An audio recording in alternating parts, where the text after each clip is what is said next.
On 15th Avenue South, tucked away in a quiet suburban Richfield neighborhood, sits a little green house. From the outside, it looks much like its neighbors. Ordinary, unremarkable, but in this case, deceiving. It was a hellhole. A hellhole. Of a hellhole, yeah. 20-year-old Andrew Davies grew up inside the home, a place neighbors drove by, but few outsiders were ever allowed in. No kid should have to suffer through that at all. Andrew was the oldest of 8 special needs children, all fostered and adopted by Betsy Davies and her adult daughter Erin. A blended family that, on the surface, seemed like the Brady Bunch. And none of them ever said a word. Even close family friend Jessica Ballantyne says she had no idea that behind the closed door and Christmas wreath, for the Davies children, life was not so pretty. I feel very foolish that I didn't discover it sooner. The happy family image was shattered in mid-January. Betsy Davies had died a few weeks earlier. Court and child protection records show Erin, for at least the past 6 months, was regularly drinking until numb. On the night of January 9th, records show she was intoxicated, passed out, and the kids could not wake her. Andrew, feeling lost and afraid, knowing he couldn't care for all the kids on his own, I just couldn't do anymore. called a family friend and said, "Help." And that's when I found and discovered the condition of the home. When Jessica arrived to pick up the kids, this is what she found. I was horrified. Garbage piled everywhere, floors rotting through, ceilings caving in. If you look up here, there's black mold all over, and it looks like the floor from above is about to fall through. We saw it firsthand a few days later, after a group of friends had already spent hours hauling trash in soiled mattresses outside. What bare floor there was still filthy. Stuck to the floor. Bedrooms filled chest high with bags of old clothes. The door to the main bathroom sitting in the middle of the tub that obviously wasn't being used. I feel horrible that they never said anything, that they were living this way. Living in a home that most can't stand Oh my gosh, that's disgusting. to be in for long. Oh my gosh. I'd never seen anything like that in my life. Everything closed and soiled, pull-ups and cat feces, syringes, pill bottles everywhere. It was not a safe environment for children to be living in. Jessica's discovery set in motion a string of events. Child maltreatment reports, juvenile court proceedings, child protection taking the kids, Erin Davies entering alcohol detox, and a city inspector viewing the home in February, slapping a padlock on the door. What Andrew called a hellhole, the city ruled unsafe for human occupancy. It raises the question, just how long has it been this way? Our investigation uncovered evidence that shows the kids could have and probably should have been helped much sooner. What we discovered is an apparent complete breakdown in the system by state and county workers whose very job it is to ensure the vulnerable children taken into this home by the Davies were healthy and safe. This system, in my opinion, has damaged these kids as much as the people they lived with. This woman, who asked we not show her face, says she used to be close with the Davies family, It's just so sad. and the conditions inside the house And that was years ago. had been that way for years. I had found one of the cats that had been missing for a while. She describes scraping that long, dead cat off the floor of a child's bedroom. And I had to scrape it up off of the floor, and that was the most horrific thing I've ever done. Looking over photos taken inside the home, Best way to describe it is disgusting. Andrew says the family had been living that way nearly as long as he can remember. He lived in a bedroom at the back of the basement. How did you get back to down the stairs and back to your bedroom? Climb over stuff, or I would clean like a pathway to my room. You actually had to climb over stuff just to get down to your bedroom? Yeah. And what's even more alarming, friends say Hennepin County Child Protection was warned about it years ago. You made reports to Child Protective Services? I have in the past, yes. This is one of the issues that you brought up when you got a hold of CPS? It is. It is. And that was years ago. Years ago. And it's exactly the same. This letter shows that someone else made a report to Hennepin County Child Protection in 2010, alleging a child was maltreated. But CPS determined Child Protective Services are not needed. Child protection investigations are secret, so we don't know if they actually inspected the house, but nothing seemed to change. And after the second call, and it was still unsubstantiated, I just stopped making calls. I didn't feel like it was going to get anywhere anyway. And we discovered Hennepin County Child Protection is not the only government agency to drop the ball. Because the kids have special needs, they qualified for Minnesota's Personal Care Assistance Program, run by the Department of Human Services. That paid tens of thousands of dollars to the family. State law requires a qualified professional visit the home twice a year. Their job, to ensure the kids' health and safety needs are met.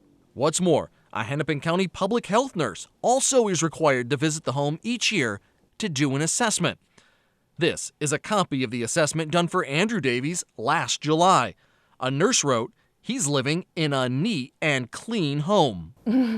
I wonder if they were at the neighbor's house, because I don't understand how that could have been, that report could have been made that way. So just how did Child Protection, the State Department of Human Services, and a county health nurse keep missing something as obvious as the condition inside this home?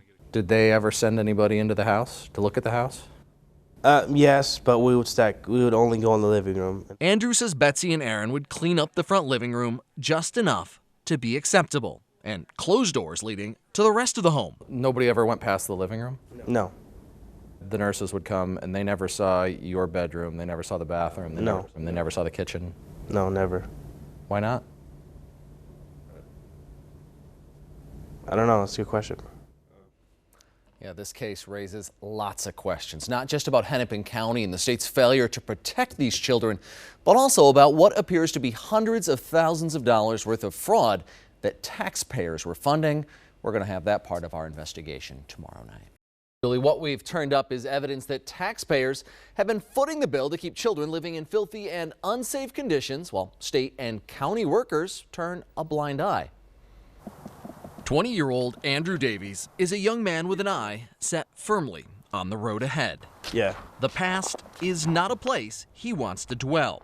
And I want to move on. But Andrew's past is now at the center of a state investigation into Medicaid fraud. We're going to be investigating this more. Launched when Carol Levin presented evidence to Jerry Kerber, Oh, wow. the Inspector General for the Minnesota Department of Human Services. Well, this is interesting. Carol Levin's investigation has turned up evidence that taxpayers have been footing the bill, while local and state officials missed warnings that Andrew and the other children were living in horrific conditions. No kid should have to suffer through that at all. To understand what Andrew suffered, you have to know about the home on 15th Avenue South in Richfield he grew up in. It's embarrassing as hell. Last night, we showed you the conditions where Andrew and his blended family of 7 younger adopted children lived.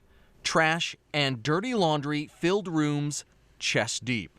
The kids said they often slept on bare mattresses, stained with animal feces and urine. Cat poop on the floor, cat pee sometimes everywhere. But that's not all we found. Carol Levin also uncovered these records that show for years your tax dollars have been paying for the children's care. Care that does not appear to have been provided as claimed. Because all the kids had varying levels of special needs, they qualified for in-home personal care assistance, a Medicaid program run by Minnesota's Department of Human Services. But our investigation raises questions about how tens of thousands of tax dollars have been spent on care Andrew says wasn't truly needed or received. For example, Andrew's records show for years his personal care assistant, or PCA, was paid to help him with dressing, grooming, toileting, eating, and bathing. This report from 5 years ago claimed he was incontinent, wears pull-up diapers at all times, and the PCA has to help in cleaning him up. That's not true. No, not at all. Just last year, a report said he was still incontinent. How long have you been going to the bathroom by yourself with no problems? A long time. Yeah, ever since I was 5, probably. Another report claims Andrew's PCA worker had to set up the bathroom for bath and assist in cleanup of the bathroom after use. Just look at the bathrooms when we saw them. A floor rotted, a ceiling caving in. Here, that's all black and old. In fact, The door to the main bathroom was sitting in the middle of the tub that obviously wasn't being used. So was someone cashing in on Andrew and the other kids?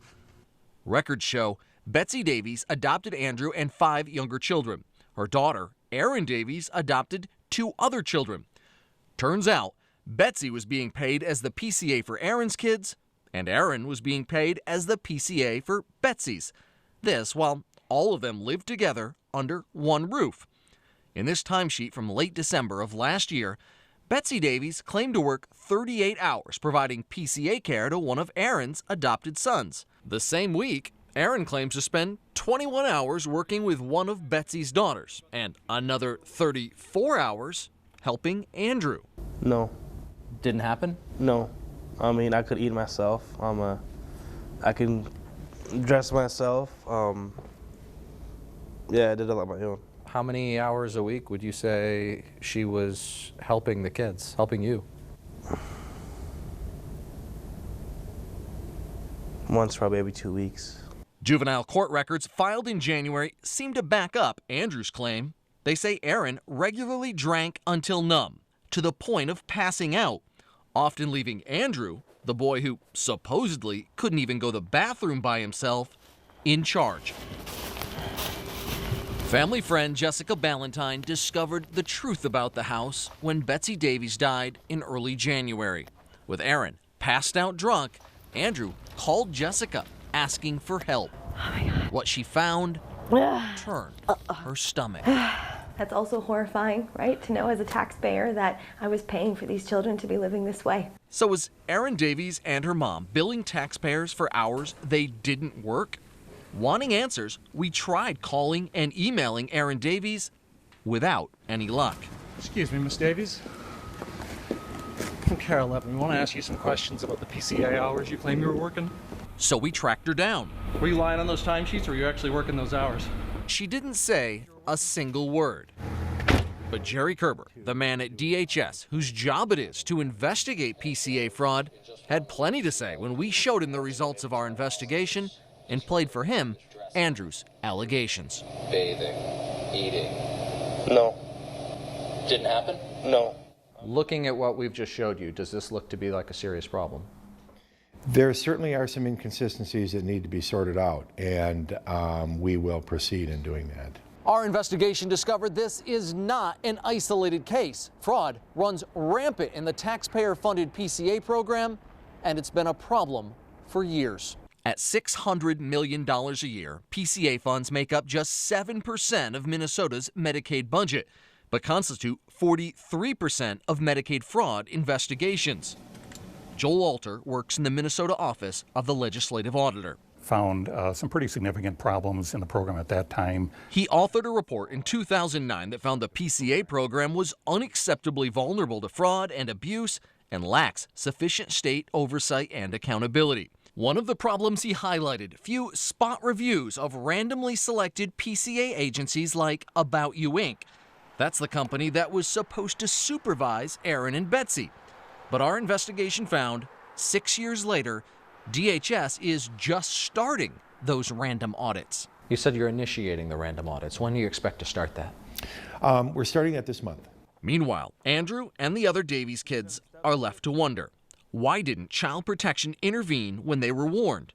Why didn't the Davies PCA agency notice problems? And how could a public health nurse who visited last summer possibly report to DHS that they were living in a neat and clean home? The same home recently found unsafe for human occupancy. Something definitely could have been done earlier. Yeah, Erin Davies, she's not facing any charges, but as you just heard, DHS tells us they have opened an official investigation based on the evidence that we showed them. We begin with a story we've been following now for nearly a year, involving a woman who was caring for adopted children living in filthy conditions. Care 11's AJ Legault is here tonight with an update. AJ? Camille, earlier this year, we revealed how the children were left to live in filth while taxpayers footed the bill, paying a Hennepin County woman tens of thousands of dollars for care that could not have been provided as claimed. After our report aired, the Minnesota Attorney General stepped in, filing felony fraud charges that have now led to a guilty plea.